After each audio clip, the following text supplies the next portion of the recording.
తాకట్లో ఉన్న మీ బంగారాన్ని విడిపించి ఆ రోజు ఆన్లైన్ రేటుకి కొంటాం. Sharma gold company. నమస్కారం, వెల్కమ్ టు సుమన్ టీవీ. నేను గీతాంజలి. ప్రస్తుతం మనతో పాటు శ్రీచక్రపీఠం వ్యవస్థాపకులు, ప్రముఖ జ్యోతిష్యులు డాక్టర్ ప్రదీప్ జోషి గురువు గారు ఉన్నారండి. వారితో మాట్లాడి సోమవతి అమావాస్య డిసెంబర్ 30వ తారీఖున ఆ రోజున ఖచ్చితంగా అందరూ పాటించవలసిన నియమాలు ఏంటి, ఆ రోజు విశేషం ఏంటి, అలాగే ఎటువంటి పరిహారాలు చేసుకుంటే మంచిది, గురుగారి మాటల్లో విని తెలుసుకుందాం. గురుగారు నమస్కారం అండి. డిసెంబర్ 30వ తారీఖున అమావాస్య, ఇది కూడా సోమవారంతో కూడుకున్నది కాబట్టి సోమవతి అమావాస్య ఇలాంటి వారు చెప్తే తెలుసుకున్నాను. అయితే ఆ రోజు ఏమైనా ప్రత్యేకతలు ఉన్నాయండి? ఆ రోజు పాటించవలసిన నియమాలు ఏంటి, ఇంట్లో విధిగా ఆచరించవలసింది ఏంటో వివరించండి. శ్రీ గురుభ్యో నమః. శ్రీమాత్రే నమః. సోమవతి అమావాస్య, సోమవారం అమావాస్య కలిసి వస్తే మరణగండాల్ని మనం అతిక్రమించవచ్చు. సోమవతి అమావాస్యకున్న ప్రాధాన్యతనే అది. సోమవారం ఎవరికి అంటే చంద్రుడికి ప్రధానమైంది, చంద్రుడు శివుడికి ప్రధానమైంది.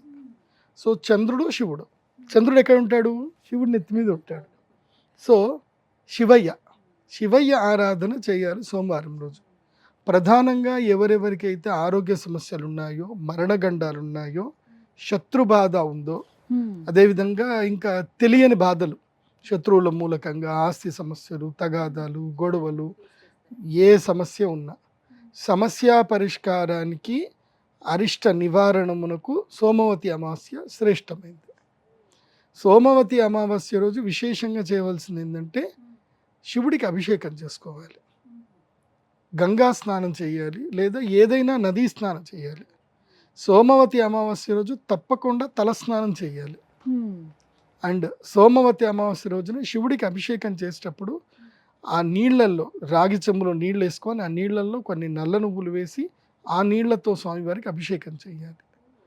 సో విశేషంగా ఎవరికైతే గర్భబాధలు ఉంటాయి, అంటే సంతానం కాదు, అలాంటి వాళ్ళు ఏం చేయాలంటే సోమవతి అమావాస్య రోజున శివుడికి అన్నపూజ చేయాలి.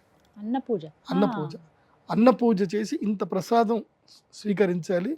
అందరికి కూడా అన్నదానం చేయాలి. సోమవతి అమావాస్య అన్నదానం చేయాలి. అదేవిధంగా ఈ ఏలినాటి శనితో ఇబ్బంది పడుతూ ఉంటారు ఎవరు? ఇప్పుడైతే మకర, కుంభ, మీన రాశి వాళ్ళు. వీళ్ళు ఏం చేయాలి? ఈ స్కూళ్ళకి వెళ్ళే పిల్లలు ఉంటారు, అంటే మనకి గవర్నమెంట్ స్కూల్స్కి వెళ్ళే పిల్లలు, కొంతమంది పేద పిల్లలకి ఈ సోమవతి అమావాస్య రోజున పుస్తకాలు ఇవ్వడము, పెన్నులు ఇవ్వడము, లేదా వాళ్ళకి యూనిఫామ్స్, బట్టలు ఏమైనా ఇవ్వడము, లేదంటే షూస్ కానీ చెప్పులు కానీ కొనివ్వడం, ఇవి చేయాలి. ఇవి చేయడం వల్ల కూడా మంచి ఎనర్జీస్ వస్తాయి, అంటే మీ నెగిటివ్స్ మొత్తం పోతాయి. శని దీనజనుల మీద ఉంటాడు, ఎప్పుడైనా గుర్తుపెట్టుకోండి. సో శని సోమవతి అమావాస్య రోజున ఎవరైతే శనికి ప్రీతిగా ఇవి దానం చేస్తారో, ఇంకా శని వాళ్ళని సర్లే నా బంధువుల్ని నువ్వు ఆప్యాయంగా చూసుకుంటున్నావు కాబట్టి నిన్నే అనను అని వదిలేస్తారు. సో శని దీనజన బంధు కాబట్టి దీనజనులకి, కష్టంలో ఉండేటువంటి వాళ్ళకు, రైతులకు, కార్మికులకి అన్నం పెట్టడము, అట్లా ఏమైనా చేస్తే బాగుంటుంది. నేను నా లైఫ్లో ఒక లైవ్ ఎగ్జాంపుల్, నాకు తెలిసిన ఒక డిఎస్పి గారి కొడుకు, ఆ అబ్బాయి ఎంత మంచి పిల్లాడంటే వాడికి చిన్నప్పటి నుంచి తెలిసిందల్లా ఒక్కటే, ఎవరికైనా సరే అన్నం పెట్టడం. వాడికి టైం దొరికితే చాలు, వాళ్ళ ఇంట్లో వాళ్ళ అమ్మ కూడా అంతే, అన్నపూర్ణదేవి, టైం దొరికితే చాలు గిన్నె వేస్తాడు, బిర్యానీ వేస్తాడు, అందరికి పండి పెడతాడు. బిర్యానీ చేయడం అంటే వాడికి మహా ఇష్టం. వాడికి దొరికిన కాడ అన్నదానం చేస్తూనే ఉంటాడు. వాళ్ళ అమ్మ నాన్న నా దగ్గరికి వచ్చారు, నా కొడుకు జాతకం చూడండి అని చెప్పి. వాడి జాతకం అద్భుత జాతకం. మా కొడుకు పెళ్ళి అవ్వట్లేదండి, ఏం పెళ్లి చేయాలంటే, మీ కొడుకు పెళ్ళి అవ్వట్లేదు, అన్నీ మర్చిపోండి, మీ కొడుకు జీవితకాలానికి సరిపడ పరిహార పూజలు చేస్తున్నాడు. సో ఏ పూజలు చేయాల్సిన అవసరం లేదు. ఆల్రెడీ వాళ్ళమ్మ, గురుగారు చాలా కమర్షియల్ గురుగారు అని చెప్పి 3 లక్షల చేతిలో పెట్టుకొని వచ్చింది అమ్మ. వాళ్ళమ్మ ఎక్కడ, వీళ్ళు సరూర్ నగర్లో ఉంటారు. 3 లక్షల చేతిలో పెట్టుకొని వచ్చింది ఆవిడ. చేసేద్దాం గురుగారు, కుజదోషం ఉందంటే ఏమీ అవసరం లేదు, మీ వాడు జీవితకాలానికి చేయవలసిన పరిహారాలన్నీ చేస్తున్నాడు, మంచి అమ్మాయి దొరుకుతుంది, మంచి పిల్లలు పుడతారు, మీరేం టెన్షన్ పడకండి, మీ కన్సల్టేషన్ ఫీజు వరకే తీసుకుంటున్నాను, ఏ పరిహారాలు అవసరం లేదని చెప్పాను. అదేంటి గురుగారు మీరు పరిహారం లేదంటున్నట్టు, నేను డేట్ కూడా రాసిచ్చా, ఈ డేట్కి నీ కొడుకు పెళ్ళి అవుతుంది, ఈ డేట్ వరకు నీ కొడుకు ఇంత సంపాదిస్తాడు, ఇవి జరగకపోతే నా దగ్గరికి రా, అప్పుడు నేను పూజలు చేయిస్తా అని చెప్పాను. ఆవిడ ఏంది డబ్బులు ఇచ్చినా తీసుకోకుండా పోతున్నారు గురుగారు, వెళ్ళిపోయింది. తర్వాత వాడికి మంచి సంబంధం, సడన్గా సెటిల్ అయింది, ఎంత మంచి అమ్మాయో, మంచి అమ్మాయి పెళ్లి చేసుకుంటే అసలు ఆ అమ్మాయి ఎంత ప్రేమ ఉంటుందో అబ్బాయితోటి. వీడు అన్నదానం చేస్తాడంటే ఆమె ఇంకా డబుల్ దానం చేస్తుంది ఆమె. సో వాడికి డబ్బులు కూడా అట్లే వస్తూనే ఉంటాయి, సంపాదిస్తాడు, డబ్బులు వస్తాయి, ఖర్చు పెడతాడు. నా లైఫ్లో చూసిన ద బెస్ట్ ఎగ్జాంపుల్ అన్నదానానికి కొదవలేదు అని. అట్లాగే మన జగన్ గురూజీ గారు ఉంటారు, హైదరాబాద్కి ఆయన ఏమీ లేకుండా వచ్చారు. ఆయన ఇప్పటికీ ఎవరైనా ఇంటికి వచ్చి అన్నం అడిగితే లేదు అని అన్నారు. అందరికీ అన్నదానం చేస్తూ ఉంటారు. అన్నపూర్ణాదేవి గుడి కట్టారు ఆయన స్థాయికి ఎంత అద్భుతమైన కేపీహెచ్బి కాలనీలో ఒక పెద్ద యోగాశ్రమం కట్టారు. అదంతా శక్తి ఏది అంటే అన్నదానం శక్తి. అందుకే సోమవతి అమావాస్య రోజున, అది కాకుండా ఎప్పుడైనా సరే టైం దొరికినప్పుడల్లా అన్నదానం చేయండి, కడుపు నింపండి. ఎందుకోసమంటే ఈ ప్రపంచంలో అందరికీ ఉన్న ఒకే ఒక్క బాధ ఏంటంటే ఆకలి. అన్ని జీవరాశులకి ఆకలి, బాధపడుతున్నారు. అవును. కాబట్టి అందరికీ అన్నదానం చేయండి, జంతువులకు పెట్టండి, అన్ని చేయండి, కడుపు నింపండి. మీకు ఏ జ్యోతిష పండితు దగ్గరికి వెళ్ళాల్సిన అవసరం లేదు, గుడికి కూడా పోవాల్సిన అవసరం లేదు. కడుపు నింపినటువంటి వాడు అంటే గర్భాలయం నింపితే చాలు, ఇంకా ఎక్కడికి వెళ్ళాల్సిన అవసరం లేదు. కడుపు నింపితే చాలు, దేవుడు నీ దగ్గరికి వచ్చి పక్కన కూర్చుంటాడు. ఎందుకోసమంటే ఆయన చేసే పని నువ్వు చేస్తున్నావు కదా అని. ఎందుకోసమంటే ఆయన చేసే పని కూడా అంతే కదా. సో సోమవతి అమావాస్య రోజు అన్నం పెట్టండి.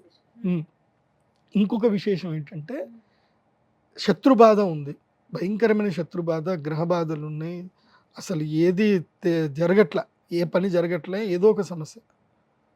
బగలాముఖి దేవి పూజ చేయండి సోమవతి అమావాస్య రోజు. ఎవరైనా చేయవచ్చు, ఎవరైనా చేయొచ్చు. బగలాముఖి సాధన అంటే మంత్ర సాధన గురువు గారు చేస్తారు. మీరు తెల్ల ఆవాలు, ఇప్ప పువ్వు, తోక మిరియాలు అవి వేయడం మీ పని. మంత్రానికి మీరు జస్ట్ అభిస్ నివేదన చేయండి, గురువు ఆశీర్వాదం తీసుకొని వెళ్ళండి. మాల ఇస్తారు, పసుపు మాల ఇస్తాము, తర్వాత బగలాముఖి లాకెట్ ఇస్తాం, తీసుకొని వెళ్ళిపోండి, మీ పని జరిగిపోతాయి. సో బగలాముఖి సాధన చేయండి, అమ్మ అనుగ్రహం. అందుకో ఎంతవరకు ఇవ్వాలో అంతే ఇస్తా నేను. బగలాముఖి పెద్ద యంత్రాలు అవి ఇవ్వను నేను. సాధారణంగా మనన చేసుకోవచ్చు, అమ్మవారిని స్మరించుకోవచ్చు అండి. బగలాముఖి మంత్రము మేము ఉపదేశం చేస్తాము, చేసినప్పుడు చేస్తే సరిపోతుంది. బగలాముఖి మంత్రోపదేశం చేస్తాం. ముఖ్యంగా సోమవతి అమావాస్య రోజు చేయవలసింది బగలాముఖి సాధన, దేవీ సాధన చేయాలి, మంత్ర సాధన చేయాలి, శక్తి సాధన చేయాలి. అట్లాగే ఎవరికైనా సంతానం అవ్వట్లేదు, పితృదేవతలకి తర్పణాన్ని వదలాలి. నదీ స్నానం చేసి పితృదేవతలకు తర్పణాన్ని వదలాలి. ఒక మంచి రెమెడీ చెప్తాను, ఎవరికైతే సంతానము లేనటువంటి వాళ్లకు రెమెడీ చెప్తాను. ఈ అమావాస్య రోజున ఇంత గోధుమ పిండి, ఒక 5 కిలోల గోధుమ పిండి, తర్వాత ఒక 3 కిలోల బెల్లం చూరు చేయాలి. బెల్లం వేసి మంచిగా కొంచెం నీళ్లు కలిపి గట్టిగా చేసి మంచిగా ముద్దలు చేయాలి. వాటిని చిన్న చిన్న చిన్న చిన్న చిన్న చిన్న లడ్డూలు చేయాలి. ఇంతే చిన్న చిన్న లడ్డూలు చేయాలి. చేసి చెరువులో చేపలకి వేయండి, నదిలో కానీ చెరువులో కానీ చేపలకి వేయండి. తర్వాత సంతానం వచ్చేస్తుంది. ఇది ఒక పరిహారం, బ్లెస్సింగ్స్. సింపుల్ చెప్పాలి, అంత పిండి తీసుకోవాలి, అన్ని కేజీలు అంటే నియమం అండి ఇది, అంత ఉండాలంటారా? అంటే మినిమం అంత ఉండాలి. ఎందుకోసం అంటే అవి కూడా ఆశపడతాయి కదా, అవి ఇంత ఉండవు కదా, ఇన్ని ఉంటాయి. అవి వాటి అన్నిటికీ తినిపించాలంటే అంత కావాలి. 5 కేజీలు పెద్దగా ఏం కాదండి, 500 రూపాయలు అయిపోతుంది. ఇది 5 కేజీల పిండి నాకు తెలిసి 300 రూపాయలు వస్తుంది. 3 కేజీల బెల్లము 200 రూపాయలు వచ్చేస్తుంది. నీళ్ళైతే దేవుడు ఫ్రీగానే ఇచ్చాడు, ఇంకేం కావాలి. 500 రూపాయలు అయిపోతుంది, చిన్న రెమెడీ. చేపలకు తినిపించండి. ఎందుకోసమంటే ఈ ప్రపంచంలో విరివిగా సంతానాన్ని కనేటివి చేపలే. వాటి ఆశీర్వాదం వస్తే సంతానం అయిపోతుంది. కాబట్టి చాలా విశేషం అయితే ఎన్నో రకాల లాల్ కితాబ్లో చెప్తారు, ఇవన్నీ కూడా పరిహారాలు ఉంటాయి, చేయండి. ఇవన్నీ మంచి పరిహారాలు తీసుకోండి. ఈ రోజు ప్రత్యేకించి సోమవతి అమావాస్య రోజు చెయ్యకూడని పనులు ఏమైనా ఉన్నాయా గురుగారు? అస్సలు ఈ పనులు మాత్రం చేయకండి అన్నటువంటివి ఏమైనా ఉన్నాయా? సంసారం చేయకూడదు, మాంసం తినకూడదు, అండ్ ఎలాంటి అగ్రిమెంట్ చేయకూడదు, సిగ్నేచర్లో అగ్రిమెంట్ చేయకూడదు, ఎవరికి అప్పులు ఇవ్వకూడదు, అండ్ 4 కూడళ్ళు దాటకూడదు. ఇవి చాలా కీలకమైనవి. దిష్టి తీసుకోవచ్చు కానీ కూడలు దాటకూడదు.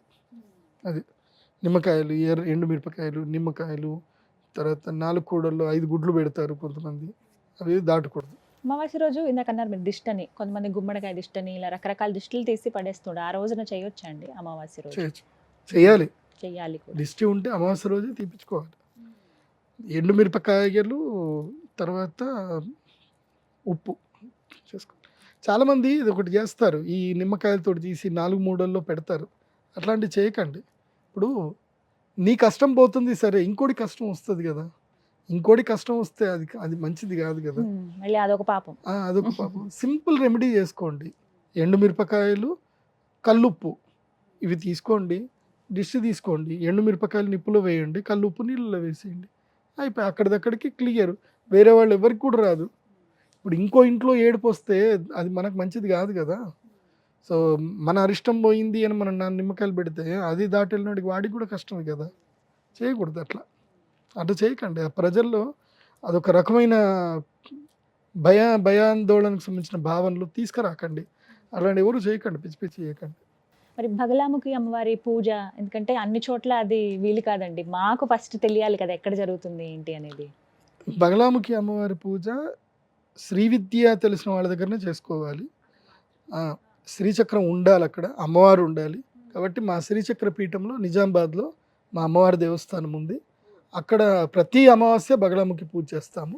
ప్రతి అమావాస్య. ఎందుకోసం అంటే ఈ మధ్య కంప్లైంట్లు ఎక్కువైపోయాయి. కంప్లైంట్ దారి చాలా ఎక్కువైపోయాయి. పోలీస్ స్టేషన్కి వెళ్తున్నారో లేదు తెలియదు కానీ మా దగ్గరికి మాత్రం భయంకరంగా వచ్చేస్తున్నారు. గురుగారు అక్కడికి పోతే పని డిలే అవుతుంది. Justice will serve in too late. Justice serve అవ్వడానికి 5 ఏళ్ళు 10 ఏళ్ళు పడుతుంది. జస్టిస్ ఇమీడియట్లీ సర్వ్ అవ్వాలి. ఏం చేయాలి? బగలాముఖికి వచ్చేయండి. ఆమె యూనివర్సల్ జస్టిస్. ఆమె చేసుకుంటుంది. ఆమె దగ్గరికి వచ్చి తెల్ల ఆవాలు, ఇప్ప పువ్వు, తర్వాత తోక మిరియాలు ఇవి వేసి హవిస్సు నివేదన చేయండి. ఆమెకి మీరు అప్లికేషన్ పెట్టినట్టే, కంప్లైంట్ అక్కడ ఇచ్చినట్టే. ఇప్పుడు పీఠం దగ్గర ఆ రోజున ప్రత్యేకంగా ఆ రోజు చేస్తాము. సాయంత్రం వేళల్లో, సాయంత్రం 5 నుంచి 9 గంటల వరకు ఉంటుంది. ఆ వేళల్లో వచ్చి యాగం చేసుకోండి. అమ్మవారికి మీ కంప్లైంట్ అక్కడ ఇవ్వండి, అమ్మవారు చూసుకుంటుంది. మీ సమస్యలు ఏమున్నా అమ్మవారు చూసుకుంటుంది.